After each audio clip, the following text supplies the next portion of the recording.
Hello everyone, my name is Prajakta Joshi. I am a final year student of Electronics and Telecommunication. The topic is knife based classifier. So, first, let's start with some real world incidences. So, have you wondered how your email provider separates the spam email, or how the spam filtering is done, or how the companies perform the sentimental analysis of their audience on the social media? So, the answer to this is using a knife-based classifier. So the flow of the video would be introduction, Bayes theorem, knife-based classifier. Then we will look into the code implementation of the knife-based classifier, types of knife-based, why knife-based is used, what are the advantages, and the last topic is the disadvantages. So let's start. So here we are using the term as a knife base classifier. So the knife base consists of two terms, the knife and the base. So here the classifier is what does the classifier do is it's a naive approach to the Bayes theorem. So the basic definition of the naive classifier is as shown that naive Bayes is a machine learning algorithm we use to solve classification problems. It is based on Bayes theorem. It is one of the simplest yet powerful machine learning algorithms in use and find applications and we find applications in many industries. So this is the definition of knife based classifier. So before that, as we can see that it is one of the machine learning algorithm. So let's see in what category does it fall. So in machine learning, there are two categories, supervised and unsupervised. So this particular classifier falls under the supervised learning. So in supervised learning, there are two categories again called as classification and regression. So this particular naive-based classifier falls under the classification category. Now, in we see that from the definition of knife base that there is a term also in the name of the classifier there is a term called base, and in the definition we see a Bayes theorem. A repeated term is the Bayes theorem. So what exactly is the Bayes theorem? Let's look into it. So before that, let's do a probability theory. Like let's find some probability. So if I ask to find a random card from a pack of 52 cards, what is the probability of getting a queen? So there are 52 cards in a pack and there are total 4 queens in a pack. So the probability of getting a queen is 4 by 52, that is 1 by 30. Now let's level up the problem. Now, if I ask to pick a random card and you know it's a diamond, then what is the probability of getting a queen? So basically, you know that the uh, card is a diamond, and now what's the probability of getting a queen? So let's see how we can do this.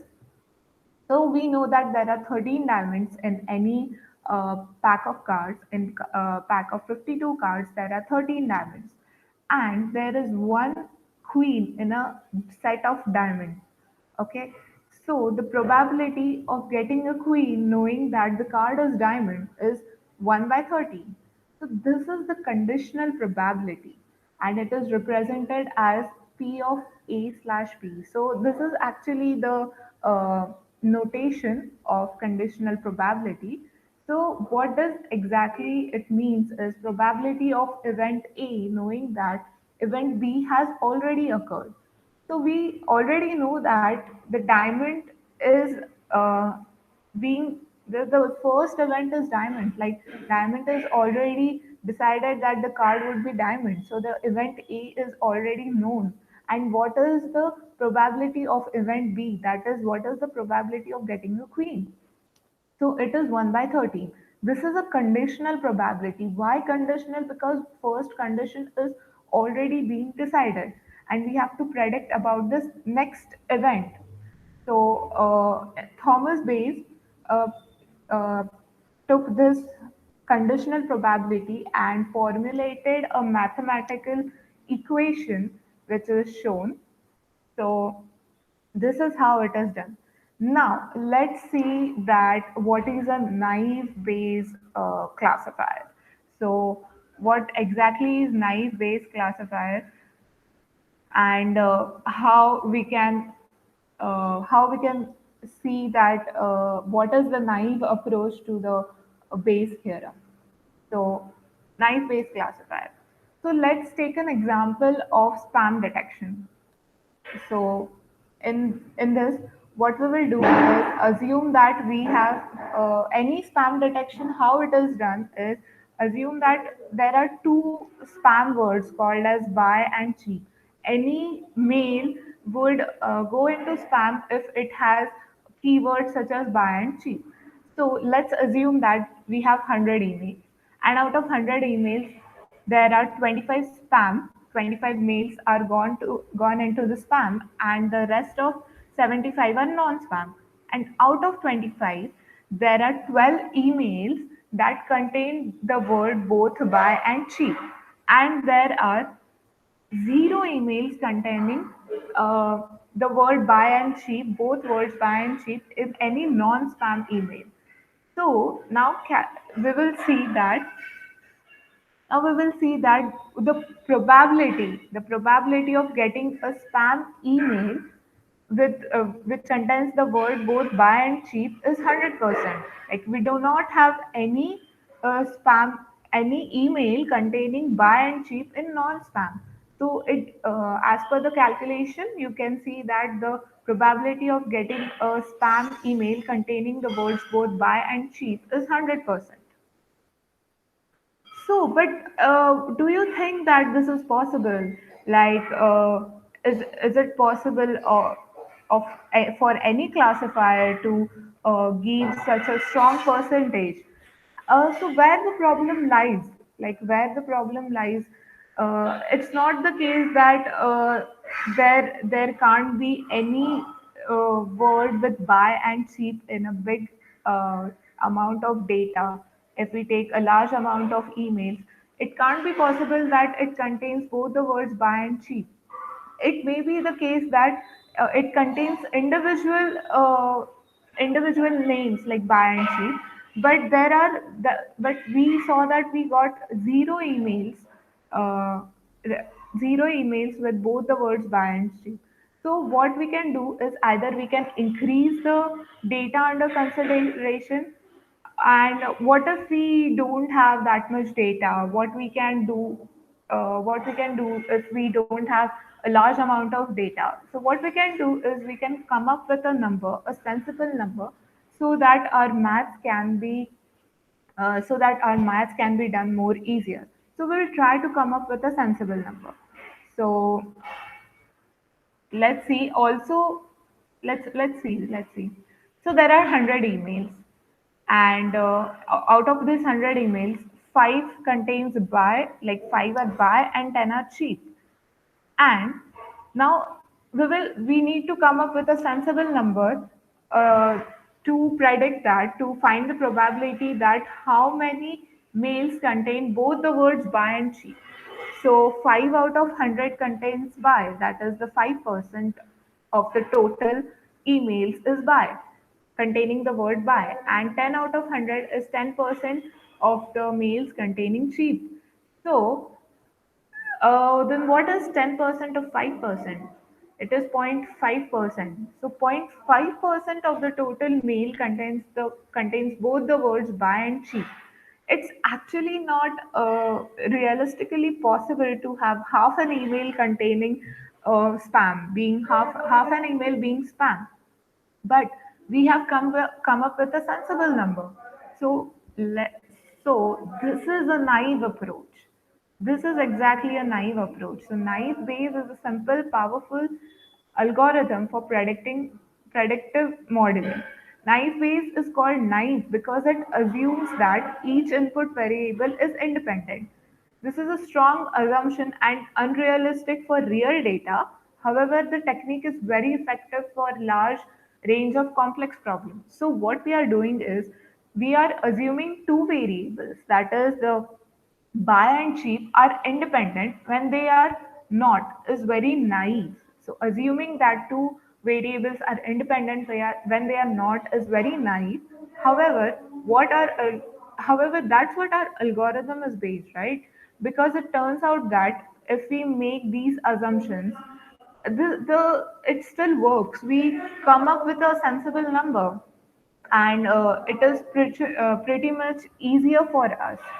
So let's apply this approach on our previous example where we got 12 emails from the spam which contains both the word buy and cheap, but we got zero emails from non-spam which contain buy and cheap. So there were zero emails with these two words, but there were 12 emails with these two words in the spam folder. So take let's look at that example again using the naive approach. So let's apply a naive approach to our problem. So 25 emails were there in the spam. Out of first there were 100, so out of 100 we divided that into 25 and 75. So out of 25, suppose 20 are buy, 15 are cheap, and that gives 4 by 5 of the buy type, like the mails containing buy keyword has 4 by 5, and for the cheap it is 3 by 5. So when we multiply both, we come with a number as 12 by 25, and this is for exactly there are 12 emails if we multiply by 25. So these are the exact numbers of spam emails using a naive approach. So we get 12 emails with both words buy and cheap in a spam folder. Okay. Now from non-spam there were 75, and 5 if 5 would contain buy and 10 would contain sheep, and that would be like 1 by 5, 1 by 15 and 2 by 15, and that would be 2 by 225 if we multiply. And if we multiply it with total non-spam emails, the number would come up as 2 by 3. So two-third email with both the words buy and cheap from that 75 non-spam. So this is what we get. Now let's get to the conclusion. Okay, so now in our original problem we had 12 mails but zero mails with zero spam mails. So we use naive approach to get the math done. So 12 non-spam mails, 12 mails, and 2 by 3 non-spam mails. So what is the probability of getting an email that is a spam containing words both buy and cheap? So using Bayes theorem, we can see here we are using the typical Bayes theorem that we discussed earlier. So it says that 94.73% is the probability of getting an email that is spam containing both the words buy and cheap. So now let's look for the code implementation. Let's look for the code implementation. So now I will show the code implementation for a naive base. So yeah. So what I have, this is a Python implementation of one of the naive Bayes examples. It is like predicting survival from Titanic crash. So what I have done, I have taken actually a Titanic database from Kaggle, and what I have done is I have mounted that CSV file. So what we will do here exactly is like we will use a naive approach. We will use a naive approach in implementing. So what I have done, I have already mounted the Google Drive because Titanic CSV data set was in my Google Drive, so I've mounted it. I have loaded the pandas data set. Now, I have this is my the data set, Titanic dataset, which contains many features such as passenger ID, survived P class, name, sex, age, ticket, fare, cabin. Many features are there. Now, out of these features, what we will do is we will see that what is what features are of doesn't add value to the classifier. So name, sex, like name doesn't add any value, it doesn't contribute to our classifier, nor does the ticket or cabin or the passenger ID itself. It doesn't contribute anything to the classifier. So we will drop these columns. So what I have done is I have dropped these columns. After that, we can see the data frame, our data set. I have dropped the columns and we have these attributes. Okay. So now I will set my set my target variable. So what is the target variable? What are we doing? What are we predicting? We are predicting the survived people. So this column, the survived column, would be our target variable, and the remaining features would be dependent variables, would be separated from this target variable. So that's what I have done here. I've set the target variable, and other inputs I have set it, uh, other features, other columns, I have set that, and it is an inputs variable. Like I have removed the survived column, and other features would be in input attribute, I can say. Yeah. Now, the next thing you can see here in the data set that there is male, female, like the sex is in text format. And we all know that machine learning cannot handle text. So, what we will do is we will convert this into numeric. So, for that, there is a concept called dummies. What we do is actually we make a column, we convert it into numerics.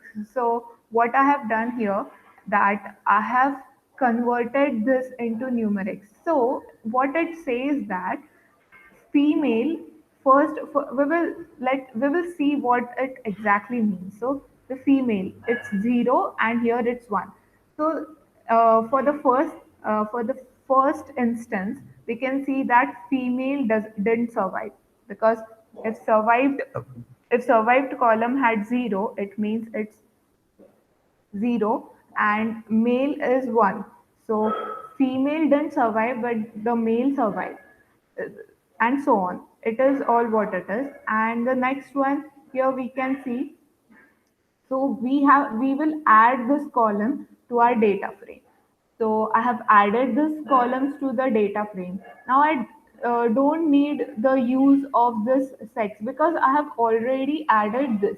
So there is no new need of this sex column.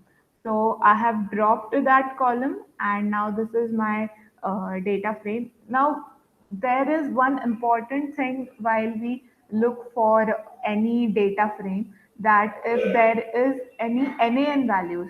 What are NaN values? It is like there is no data present, just NaN is written in the data set itself. There are no values. The values are not available. So what we will do, we will check for the NaN values. That's what is done here. We will search for NaN values. So we can see that age attribute has some NaN values. So let's look for, I have looked for first 10 instances, and I saw that the fifth one had NaN values. So what I will do, in the age itself, only in the age column, I found that there is a NaN value. So what I will do is I will remove that NaN value. Usually, the removing the NaN values is done using mean method. So what is the mean method? what it is done is we take the mean of the entire column and we put that mean value where the NaN values are present. So after that we can see this is the data frame. This is our data set. Like it's we have added that NaN values. I think we will look for first five we have done. And now the next thing what we have done is we will now train our data. So before training our data, we would do the train test split. So we will do the train test split, and we can see here we have divided. I have divided the data set into 70, like, yeah, I have done into, actually it's 80, not 70/20. 80/20 split is there. So 80/20 split I have done. And after that, let's see what is the train and test quantity. So it's like 712 and 197, and total inputs were 891. So the 891 is divided into train and test. Now we will apply the sklearn's naive-based Gaussian naive-based classifier, Gaussian method. Okay, so usually it's done using Gaussian, so we can apply that. And Gaussian is usually done for what we can say, it's done for the data set which has normal distribution. So our data set has normal distribution, so we can apply Gaussian. Now, when we check for the score, it is basically the accuracy. We see that it is almost 77%. Now, we can see the test, uh, X test of first 10, and this is the Y test. Okay, so now we will predict. So after predicting for the first 10, for these first 10 classes, for these first 10 instances, we got this. So we can see that the test output would be 111. So it has predicted 111. The next is 0. Here also it is 0. The next is 1. Here also 1. Next 2 is 1. Here also. Next two are zeros. But here it has been predicted 1 is 0 and the next is 1. So here it didn't predict the exact thing. So, and it is obvious that as our model has just a 77% accuracy, so it's obvious that some instances would not be predicted correctly. So, if we find the model, if we find the probability, we can see the first one is, this is the percentage of not surviving and this is the percentage of survival. So we can see that the percentage of survival here in the first array is 98%. So it is predicting that it survived. The second one also it is 78%. So it has been survived. The fourth one we can see the non-survival percentage. The probability of non-survival is almost 96%. So and survival is only 3%. So it predicted zero, that the person didn't survive. So this is what exactly is the code implementation, and uh, we use naive based approach to actually predict and to find the probability. What exactly we did here was we assumed the variables to be independent, though it can be that they are not dependent. We assume that it can be independent. Like in real life, Fair and Kevin would be dependent, but in real life it can be dependent, but we assume that those are independent and we came up with a sensible number. So now let's see. So that was a naive approach. Now types of naive Bayes. So Bernoulli naive Bayes, multinomial naive Bayes, and Gaussian naive Bayes. These are the three types of naive Bayes. And for our code implementation, we use the Gaussian naive Bayes. And next one is why we use naive Bayes. What are the advantages? So this this algorithm works quickly and saves a lot of time, because also we have seen in the code implementation that it was quick implementation, like we didn't take a lot of time while implementing because our data set was small. And this is one of the advantages of it, that this works on small data sets. Naive Bayes is suitable for solving multi-class prediction problems if its assumption of independent of features hold true. It can perform better than other models and require much less training data. Naive Bayes is better suited for categorical input variables and numeric variables. So these are the advantages. Disadvantages are naive Bayes assumes all all predictors or features are independent and rarely happening in real life. This limits the applicability of the algorithm in real world cases. Also, this algorithm faces the zero frequency problem, where it assigns zero probability to a categorical variable whose category in the test data set wasn't available in the training data set. So it would be the best if you used a smoothing technique to overcome this issue. It means that what we have observed in that spam detection, that there was a zero. So we came up with naive approach. So this is one of the disadvantage. Its estimations can be wrong in some cases, and you shouldn't take it probability outputs very seriously. So there can be some cases that it has some wrong estimations. So this was the whole, this was the overview of how the naive Bayes works and how it is implemented using Python. I hope everyone gets it, and thank you for listening.